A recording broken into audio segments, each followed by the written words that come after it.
স্থানীয় গণমাধ্যম বলছে, এদিন সাবেক রাজা জ্ঞানেন্দ্র শাহ দেশটির পশ্চিমাঞ্চল সফর শেষে রাজধানীতে ফিরে আসেন। নেপালের রাজধানী কাঠমান্ডুতে বিপুল সংখ্যক মানুষ দেশটির সাবেক রাজা জ্ঞানেন্দ্র শাহকে অভিনন্দন জানিয়েছে। দেশের চলমান অবস্থা নিয়ে অসন্তোষ জানানোর পাশাপাশি বিলুপ্ত রাজতন্ত্র পুনঃপ্রতিষ্ঠার আহ্বান জানিয়েছেন তারা।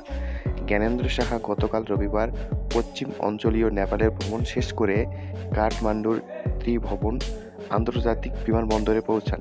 তাকে স্বাগত জানাতে 10,000-এর মতো সমর্থক ত্রিভুবন বিমানবন্দরের প্রধান প্রবেশপথের কাছে জড়ো হওয়া মানুষেরা বলেছিল, রাজার জন্য রাজপ্রাসাদ খালি করুন, রাজা ফিরে আসুন, দেশকে বাঁচান, আমাদের প্রিয় রাজা দীর্ঘজীবী হন, আমরা রাজতন্ত্র চাই।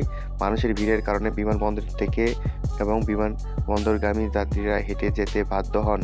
শান্তিপূর্ণ বিক্ষোভকারীদের বিমানবন্দরের প্রাঙ্গণে প্রবেশ বাধা দিয়েছে শত শত দাঙ্গা পুলিশ। 2001 সালে নেপালের তৎকালীন রাজা বীরেন্দ্র বীর বিক্রম শাহকে সপরিবারে হত্যা করা হয়।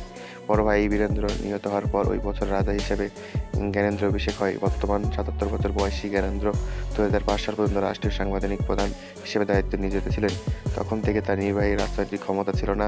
তবে 2005 সালে জ্ঞানেন্দ্র পুরোপুরি ক্ষমতা দখল করেন। বলেন যে রাজতন্ত্র বিরোধী মাওবাদী বিদ্রোহীদের পরাস্ত করার জন্য তিনি কাজ করেন এবং রাজা জ্ঞানেন্দ্র তখন কিন্তু সরকার ও পার্লামেন্ট ভেঙে দেন, রাজনীতিবিদ ও সাংবাদিকদের কারাগারে পাঠান।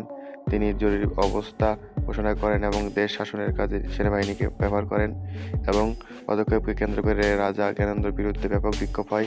এক পর্যায়ে 2006 সালে জ্ঞানেন্দ্র এক দলীয় সরকারের কাছে ক্ষমতা হস্তান্তর করেন। মাওবাদীদের সঙ্গে শান্তি চুক্তি স্বাক্ষর করে গৃহযুদ্ধের অবসান হয়। 2008 সালে নেপালের 240 বছর